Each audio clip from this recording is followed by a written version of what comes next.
Bonjour et bonsoir mes chers compatriotes guinéens. Selon vos points géographiques, c'est Souleymane Condé. Ce dimanche 4 septembre 2022, il est 18h35, heure de Boston. Je fais cette vidéo pour un peu, comme d'habitude, m'indigner sur la situation de notre pays parce que je crois à la force de la parole. La parole peut changer des mentalités. La parole peut apporter du bonheur. La parole peut soulager des gens. La parole peut donner de l'espoir. La parole peut éviter les drames. Et hier, j'ai appris avec un cœur meurtri, hier vendredi 3 septembre 2022, l'assassinat d'un Guinéen, un médecin de profession. Il quittait son travail. Le volume est à fond. C'est ceux qui ne m'entendent pas. C'est pas de ma faute. C'est Facebook qui a mis des restrictions sur des pays, sur mon compte. Je ne sais pas pourquoi. Donc, je parle plus fort et le volume est à fond. Donc, c'est pour cela que j'ai arrêté de faire les lives. Je faisais des vidéos sur mon téléphone après publier. Mais le volume est à fond. Le volume est à fond. C'est pas de ma faute. Le volume est à fond. Il y a des pays qui sont juste... je sais pas, Facebook a mis des restrictions sur mon compte. Donc, je m'excuse très fort. Il fallait que je fasse ce live. Maintenant, ceux qui peuvent m'entendre peuvent peut-être télécharger et envoyer à d'autres. Mais si je devrais faire enregistrer la vidéo, après mettre sur ma page, actuellement mes enfants ne sont pas là. Avant qu'ils ne reviennent, je ne pourrai plus faire de vidéo. Parce que dès qu'ils sont là, je ne pourrai pas. Donc, je veux profiter de faire les lives. Tout le monde ne m'entendra pas parce qu'il y a des restrictions sur ma page. Donc, hier, expliquer à d'autres qui n'entendent pas que c'est Facebook qui a mis des restrictions sur ma page. Hier, je disais, le 3 septembre 2022, on a appris l'assassinat d'un jeune Guinéen, un médecin de profession qui quittait son travail. Et il paraîtrait qu'à chaque fois qu'ils disent qu'il y a manifestation, ils font des ratissages dans les coins Bambeto Koza et Amdalaï. Et depuis les manifestations passées, ils font des ratissages et malheureusement, ce jeune a pris une balle sur sa tête. Le casque qu'il avait a été transpercé par la balle, donc il est décédé. C'est une tristesse de plus, mes chers compatriotes. Et il ne doit, en principe, à part les morts naturelles, les décès par nature ou par maladie, à part les décès par accident de circulation, qui sont aussi d'irresponsabilité de nos gouvernants, on ne doit plus avoir de Guinéens qui meurent par balle réelle en Guinée, parce qu'on n'est pas en guerre. On n'est pas en guerre en Guinée, on n'est pas en conflit ethnique, on n'est pas dans un conflit armé. La mort de ce jeune, d'abord je présenterai mes condoléances à sa famille, que la terre lui soit légère et que Allah l'accorde son paradis parce qu'il a été assassiné, il quittait son travail. Et que sa famille puisse supporter ce problème. Parce que c'est un grand problème. Tu mets ton enfant au monde, tu l'élèves, tu assures son éducation. Au moment où il doit prendre soin de vous et prendre soin de sa petite famille, au moment où prendre soin de sa communauté, de son pays, il meurt dans des situations les plus minables possibles. Notre pays ne devrait plus connaître ça. Quand j'ai appris ça hier, j'étais très mal. J'avais mal. J'avais très mal. Mais chez nous, on aime s'amuser avec l'être humain, avec la vie des gens. Ces 10 dernières années ont tellement détruit ce pays. De 2009 à 2010, à 2020, je veux dire les 11-12 dernières années, de 2009, ont tellement détruit notre pays qu'on n'a plus de la considération pour l'être humain et pour la valeur humaine. Ça fait qu'aujourd'hui, les gens trouvent des arguments fallacieux. En Guinée, dès qu'on voit quelqu'un qui est sur la bonne voie, quelqu'un qui dit la vérité, quelqu'un dont les arguments sont solides, on t'amène sur le côté ethnique. Juste pour banaliser ce que tu dis. Or que ce que tu dis, c'est la vérité. Ce que tu dis, ça a du sens. Ce que tu dis, c'est objectif. Mais pour te rabaisser, parce que c'est un pays qui aime rabaisser les gens, pour te rabaisser, pour amener ton argument pour que ce n'est pas valable, on te qualifie d'ethno, on te qualifie de défenseur d'une ethnie. Pourtant, ce que tu dis, c'est objectif. C'est vraiment dommage qu'on se retrouve dans cette situation. Et aujourd'hui, vous avez vu que j'ai écrit sur ma page Facebook, pour ceux qui ont eu la chance de me lire, que je suis convaincu que Mamadi va chuter. Colonel Mamadi Doumbouya, président de la transition guinéenne. Et sa chute est inévitable. Je ne suis pas Dieu, je ne suis pas un prophète. Mes vœux ne sauraient être des réalités. Jamais. Je n'ai pas le monopole de la vérité. Je n'ai pas le monopole du patriotisme. Mais au moins, je suis en harmonie avec ma conscience. Je suis en harmonie avec mon cœur. Et je suis en harmonie avec mon Créateur Dieu. Je ne suis pas parfait, mais j'évite de mentir. J'évite de tricher. J'évite d'accepter l'injustice. J'évite d'accepter la compromission. C'est pour cela que je parle toujours fort et je dis ce que je veux dire. Je ne suis pas parfait, mais j'essaie d'être irréprochable par la grâce de Dieu. Et quand je commets des erreurs, je demande pardon à qui que ce soit. Parce que pour moi, demander pardon est la manière la plus noble pour un être humain qui fait des erreurs. Mamadi Doumbouya va chuter. Il pense que c'est l'armée qui le fera chuter. Non, ce sont ces gardes-là qui le feront chuter. Ces gardes qui l'entourent là, il pense que ces gardes-là sont pour lui. Il n'a rien compris. Ces gardes-là ne pourront pas supporter la pression qui est dans ce pays actuellement. Mamadi Doumbouya, colonel Mamadi Doumbouya, vous pensez que pourquoi vous avez réussi à renverser le président Alpha Condé? Ce n'est pas parce que vous avez des blindés, hein? Non. Pas parce que vous êtes fort, hein? Non. Pas parce que vous avez fait la Légion française, vous avez appris les tactiques de guerre et de trucs, non.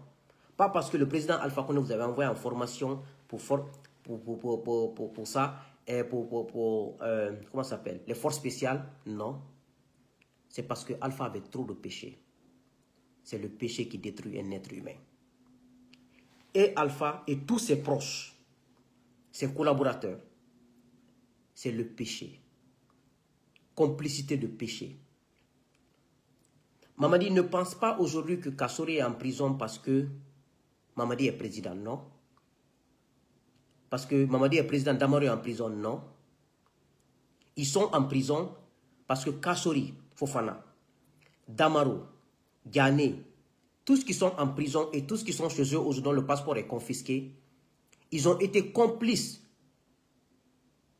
de près ou de loin de l'injustice en Guinée, de tuerie des enfants guinéens innocents, complices du pillage de près ou de loin de l'économie guinéenne, complices de près ou de loin pour mettre ce pays à terre.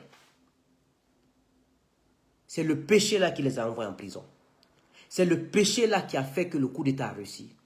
Et c'est le péché là qui a fait que la plupart des ministres d'Alpha, d'autres sont en exil, d'autres sont assis chez eux, passeport confisqué. Ce n'est pas Doumbouya qui est fort. Doumbouya n'a pas cette force de mettre tous ces gens-là dans cette situation. C'est le péché qui rend un homme inapte. Avec tout l'argent, l'or du monde que tu peux avoir dans ton compte bancaire, avec tout l'argent que tu peux avoir dans ton compte bancaire, c'est le péché qui te réduit en un homme ridicule. C'est le péché qui fait ça. Je n'ai aucune haine contre Alpha Condé.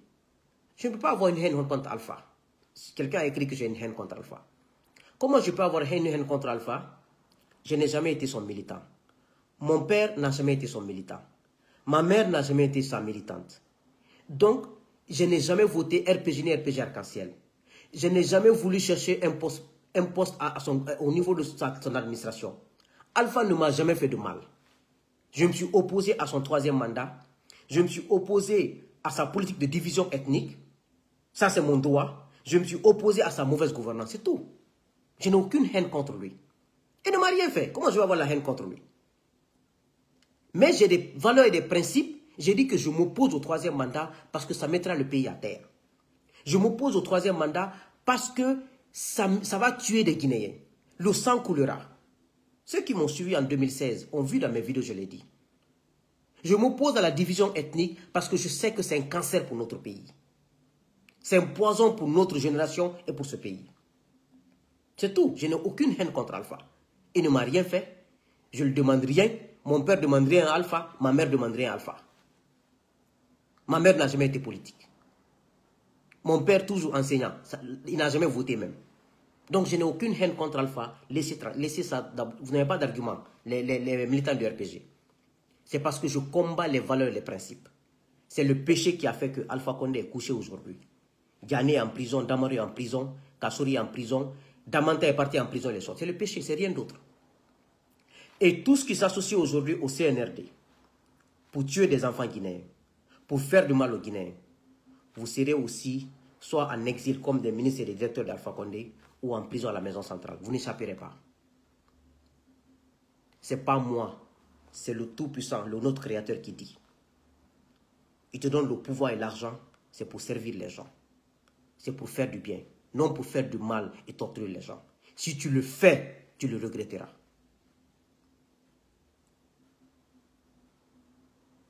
Comprends? Donc, Doumbouya, votre transition est sur le plus mauvais chemin. Vos courtisans ne vont pas vous le dire. Je profite dans cette occasion pour rendre hommage à Diané Alpha, l'artiste au moins, qui dit ce qu'il pense, qui s'oppose à l'injustice, que ce soit à sa communauté ou notre communauté, mais qui ose dire « je ne suis pas d'accord ».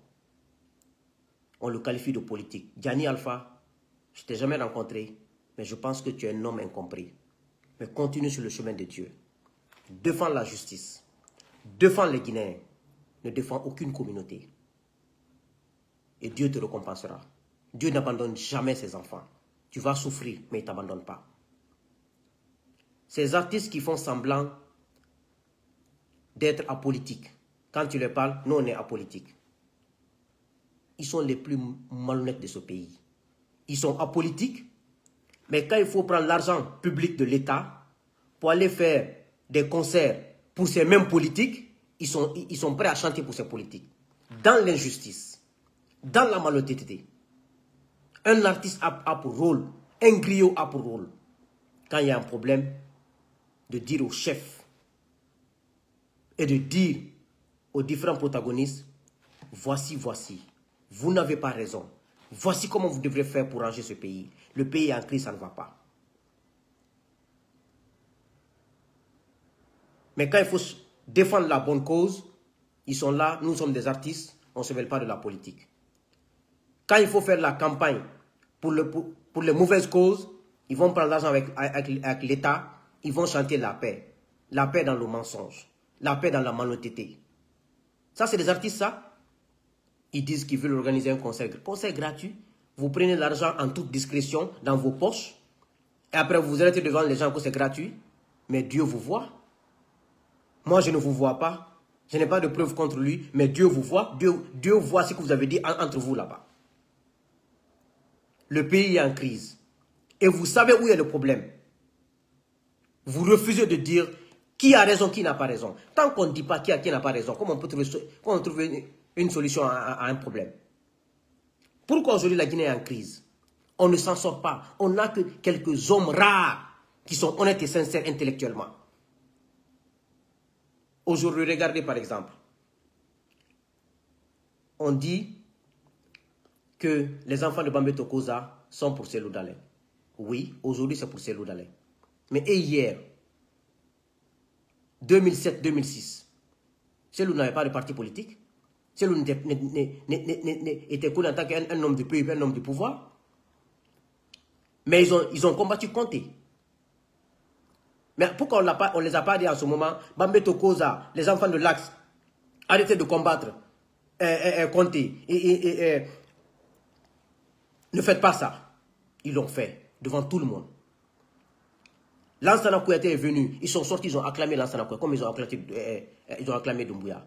Pourquoi vous n'avez pas dit à l'époque, non, ne sortez pas, Lansana Kouyaté c'est un malinqué, Bambé Tokoza, vous êtes des peuls, pourquoi vous n'avez pas fait ça?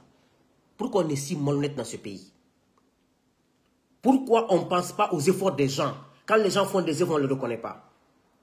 Ils ont combattu Conté pour la mauvaise gouvernance. C'était paix à son âme. Le syndicaliste Fofana qui est à la tête et Mme Rabiatou. Ils sont sortis, ils ont fait la grève. Les gens sont morts. Lansana Kouyaté est venu, ils ont validé Lansana Kouyaté. Ils sont sortis, ils ont rempli toute la rue. Lansana Kouyaté n'est pas peul.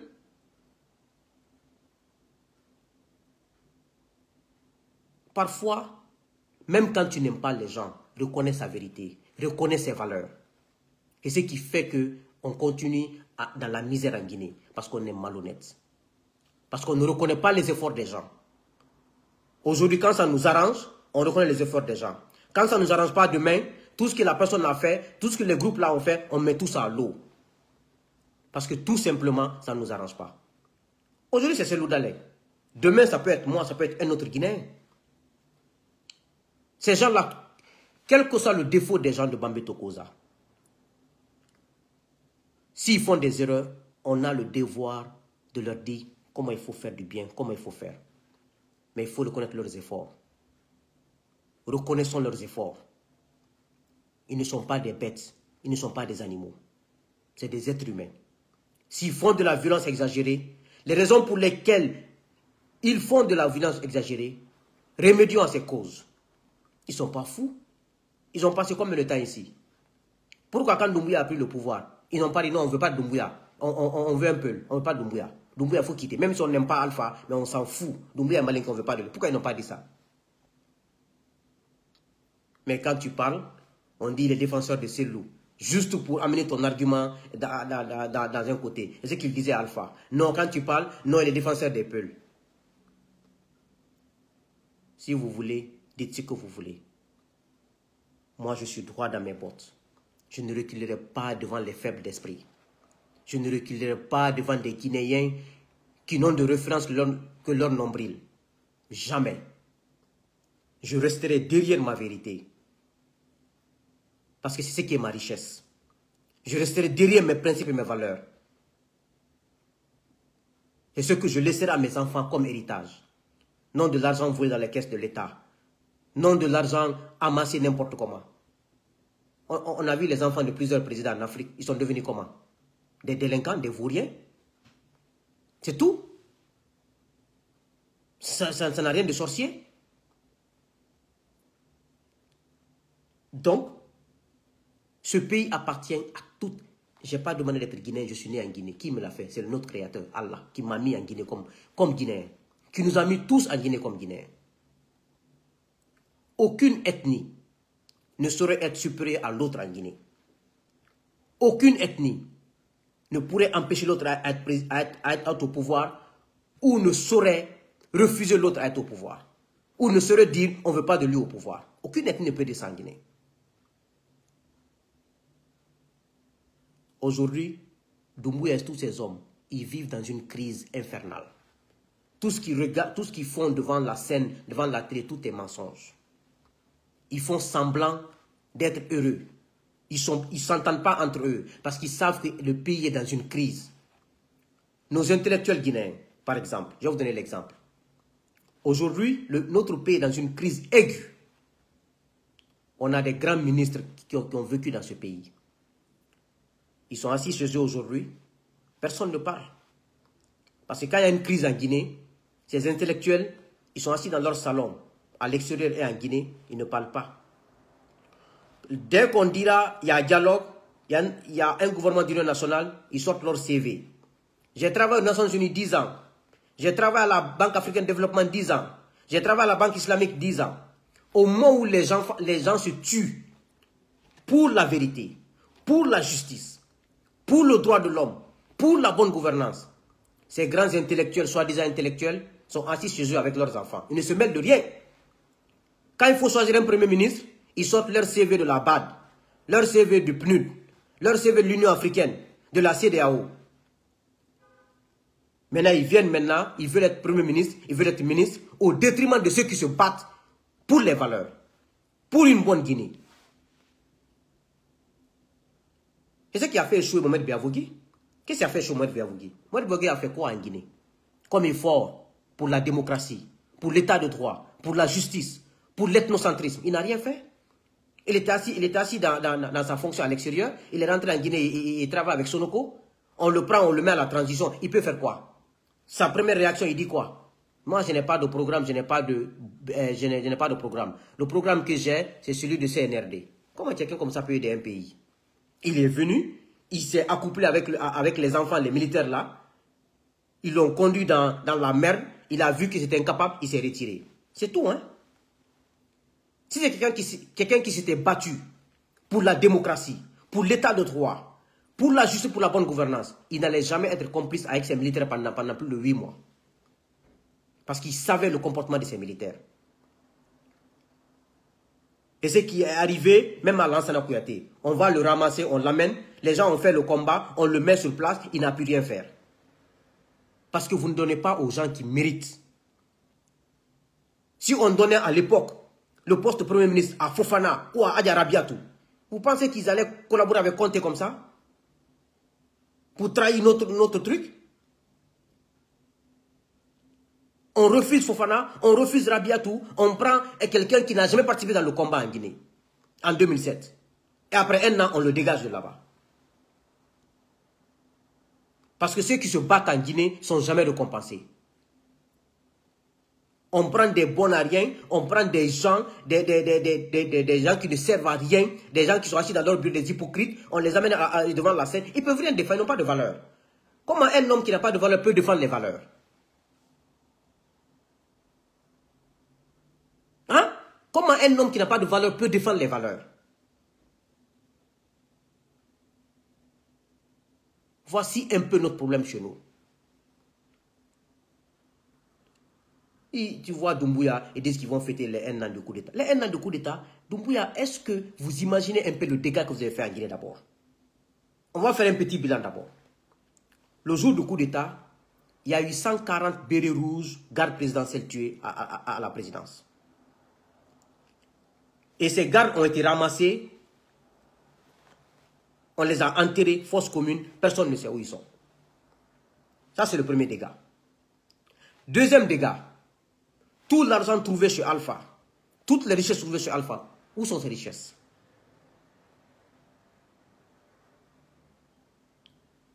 Troisième, vous venez, vous vous donnez une carte blanche comme si c'est vous qui avez créé la Guinée. Des enfants comme vous, qui sont nés en 80. Vous cassez les maisons des gens. Vous sortez les gens dans leur maison. Vous n'avez ni l'argent, ni le temps pour construire de nouvelles maisons pour d'autres Guinéens. Je ne dis pas ici que la récupération des biens de l'État est une mauvaise chose. C'est une très bonne chose. Yo, mes enfants sont venus. Vous voyez? Mais on est dans un pays pauvre. Un gouvernement sérieux qui veut soulager sa population. Tu construis d'abord des maisons sociales. Et tu dis à ces gens, vous avez fait 30 ans, 40 ans dans ces maisons de l'État. Vous allez déménager dans d'autres maisons. Et vous cassez ce que vous avez mis en place pour construire d'autres. Parce qu'un État n'est important que quand tu peux rendre service à ta population. Daoudi, Nkini Yandi.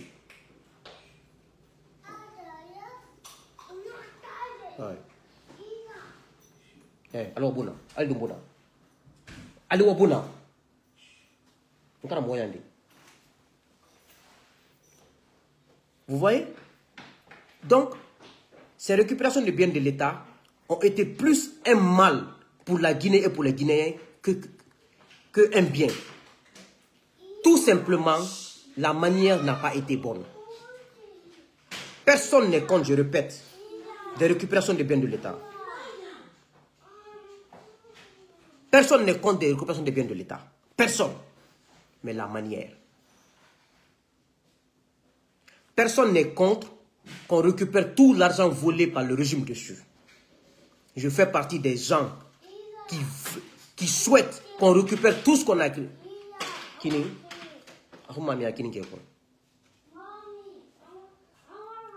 Vous voyez? Personne n'est contre. Mais la manière. Et vous venez, vous vous enrichissez. Combien de militaires au père de Doumbouya là-bas et des civils se sont enrichis dans les 6 mois, 7 mois, 8 mois là? Vous pensez qu'on n'est pas au courant? Vous pensez que vous trompez les gens, vous trompez personne. Moi je vous dis ça pour que vous chassiez qu'on est au courant.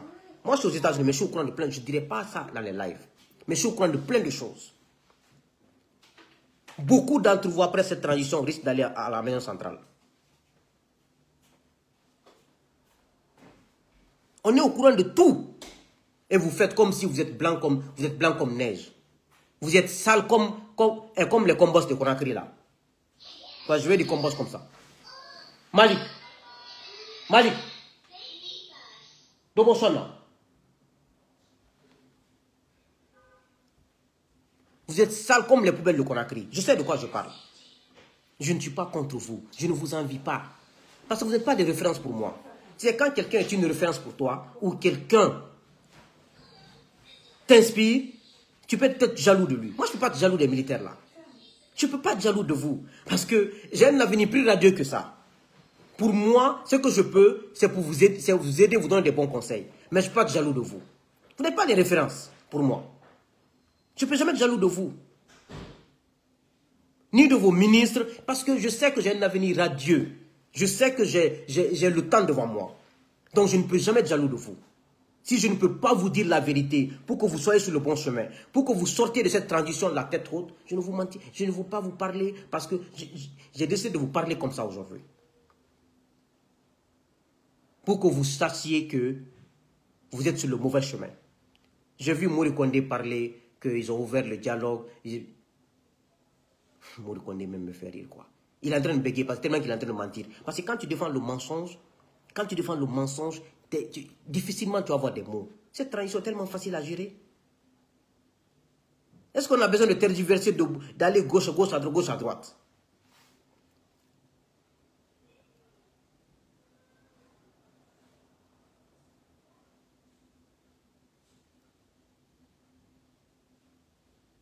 Voici un peu notre problème en Guinée. Les intellectuels sont malhonnêtes. Les artistes sont malhonnêtes.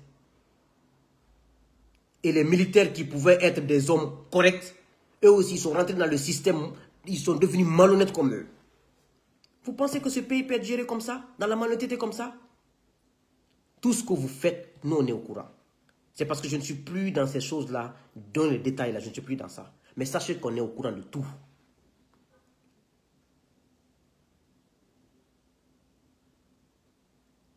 Et à part ça, depuis que vous êtes au pouvoir, il y a 9 Guinéens qui sont tués. 9 Guinéens. Hier, c'était le 9e. Vous avez le droit de faire ça? 9 civils? Et combien de Guinéens blessés par balle? Nous sommes en guerre? Que vous voulez faire le premier anniversaire d'une junte au pouvoir, dont on ne connaît même pas les membres depuis un an maintenant.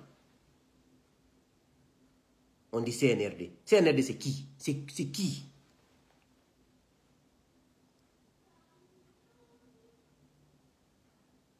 Et vous pensez que vous allez vous en sortir? Ça ne marchera pas. Ça ne marchera pas.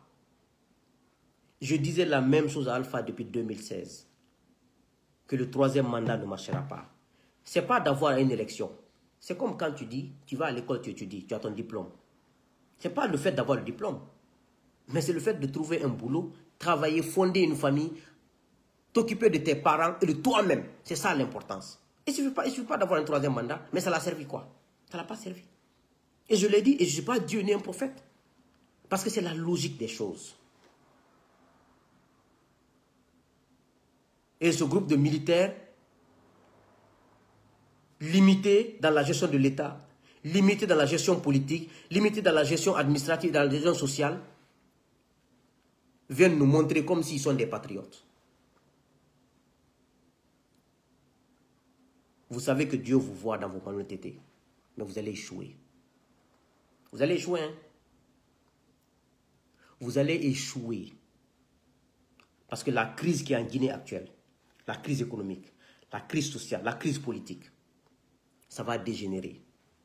Et quand ça va dégénérer, vous les militaires, vous allez vous entretuer entre vous là-bas. Parce que vous ne pourrez pas gérer.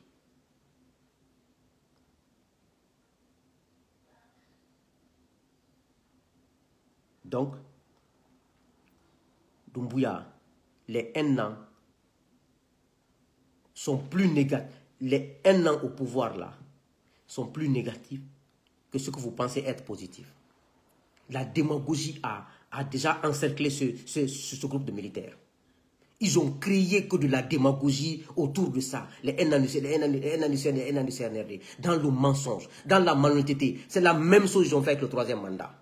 Dans le mensonge, dans la malhonnêteté. On a vu le résultat. Ni Allah, Allah dit, vous allez échouer. Vous n'allez pas vous en sortir. Parce que vous avez fait plus de mal aux Guinéens que de bien. Si quelqu'un ne vous dit pas ça, il vous a menti.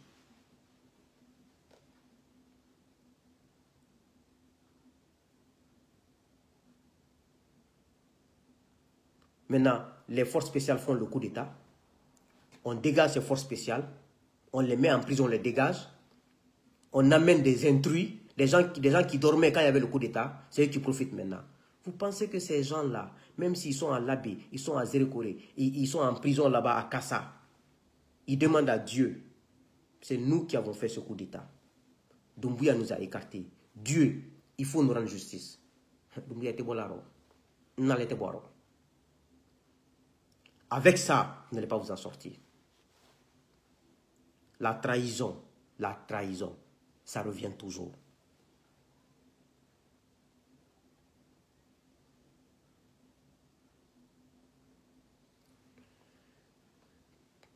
La mort du jeune hier m'a irrité. Parce qu'on ne mérite pas ça dans ce pays.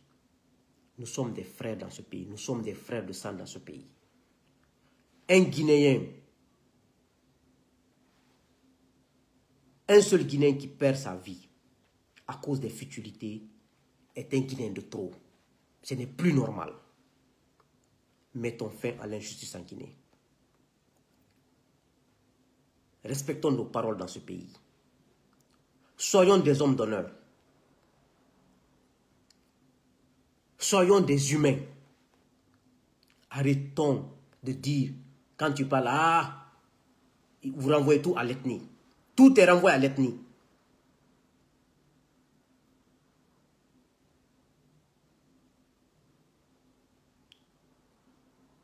Il est naturel que chacun défende son ethnie. Il est naturel que chacun défende sa communauté. Mais sur la vérité, sur la droiture, ce qui nous unit, c'est la Guinée.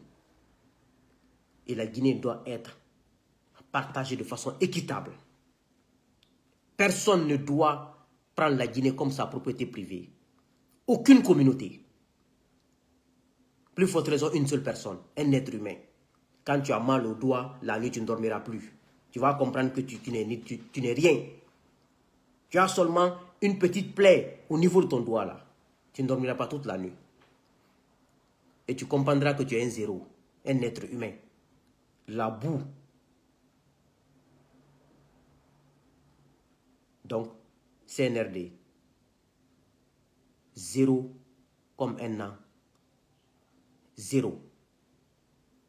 Vous avez fait des actes louables. Vous avez fait des actes qu'on peut applaudir. Mais quand on met dans la balance, vous avez fait plus de mal que de bien. C'est pour cela que je vous dis 0. En tout cas, avec tout ce que vous mettez le cas des gens qui vous envoient à la retraite. Vous êtes venus, vous avez envoyé 12 000 personnes à la retraite. Parmi ces 12 000 personnes, il y a des Guinéens dans l'administration publique comme au niveau des forces de défense et de sécurité qui n'avaient pas atteint l'âge de la retraite. Tout ça, c'est de l'injustice. Et ceux envoyés à la retraite qui ont atteint l'âge de la retraite, ça, je ne défends pas ceci. Quand tu atteins l'âge de la retraite, tu dois partir à la retraite. Mais ils n'ont pas reçu leur argent. Si vous n'avez pas les moyens d'envoyer les gens à la retraite, pourquoi vous les envoyez? Tout ça, c'est de l'injustice. Vous envoyez les gens à la retraite, ça fait 11 mois ou 10 mois, ils n'ont pas reçu un franc de leur argent. Ça, c'est quelle façon d'envoyer les gens à la retraite? Et vous envoyez d'autres qui n'ont pas atteint l'âge de la retraite. Ça, c'est quelle façon de travailler? Et vous venez, vous enlevez tous les expérimentés et ceux qui connaissent l'administration. Vous amenez des nouveaux hommes qui ne savent rien faire dans l'administration. Regarde là comme l'administration est bloquée. Quand tu parles avec les responsables de l'administration, ils te disent, Souleymane, ça ne travaille pas. Les responsables de l'administration guinéenne disent que ça ne travaille pas. Parce que ceux qui sont là ne connaissent pas le travail. Et la plupart de ces ministres, directeurs et hauts cadres qui sont nommés là, promus là, ils consultent ceux qui sont partis à la retraite là pour faire leur travail. C'est comme ça que l'administration travaille. Les nouveaux promus là, ils passent leur temps à contacter ceux qui sont à la retraite à la maison pour leur demander comment faire le travail. Si vous voulez qu'une administration travaille, il n'y a pas une meilleure règle que surveiller les gens, contrôler les gens. Quelle que soit la malhonnêteté d'un homme, quand tu le contrôles, tu vas diminuer sa capacité de nuisance à 80%. C'est parce qu'il n'y a pas de contrôle en Guinée. L'administration, tout le monde vole parce qu'il n'y a pas de contrôle. S'il y a le contrôle, on peut économiser l'argent, on peut valoriser le salaire des gens, mais tu vas voir un directeur qui a 3 millions, 4 millions de dollars dans son compte, un ministre qui a 10 millions de dollars. Parce qu'il n'y a pas de contrôle. Parce que tout le monde vole. Du président au premier ministre, au ministre, tout le monde vole. C'est pour cela qu'on ne peut pas contrôler. Aujourd'hui, tous les grands cadres de l'ancien régime sont devenus propriétaires d'immobilier. Les DAF, ils ont des immeubles partout. Les directeurs généraux, les directeurs des régies financières, ils ont tous des immeubles partout, des villas partout. Comment des fonctionnaires peuvent devenir des responsables immobiliers? Même quand on contrôle ces maisons en Guinée, on identifie ces maisons. Tout ça, c'est des cas de vol. C'est tellement facile d'arrêter ces gens-là. Regardez cette Krief qui est venue jouer de la politique au lieu de faire un travail sain, un travail responsable et professionnel. On ne peut pas tout dire. Mais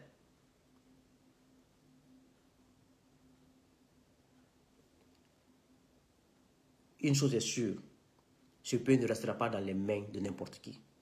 Ça va changer. Moi, je crois à cela. Que Dieu nous aide. Que Dieu nous accompagne sur le bon chemin. Qu'il apaise nos cœurs. Et que nos dirigeants comprennent que rien ne sera plus comme avant. Tuer des gens dans la facilité comme ça ne marchera plus. Venir prendre l'argent public dans la facilité, ça ne marchera plus. Le peuple guinéen est un peuple réveillé. On n'acceptera plus ce comportement malsain, irresponsable de nos intellectuels et de nos dirigeants. Que Dieu nous mène sur la bonne voie. Mais Doumbouya, je pense que vous êtes plus proche de l'échec que de la réussite. Je vous remercie.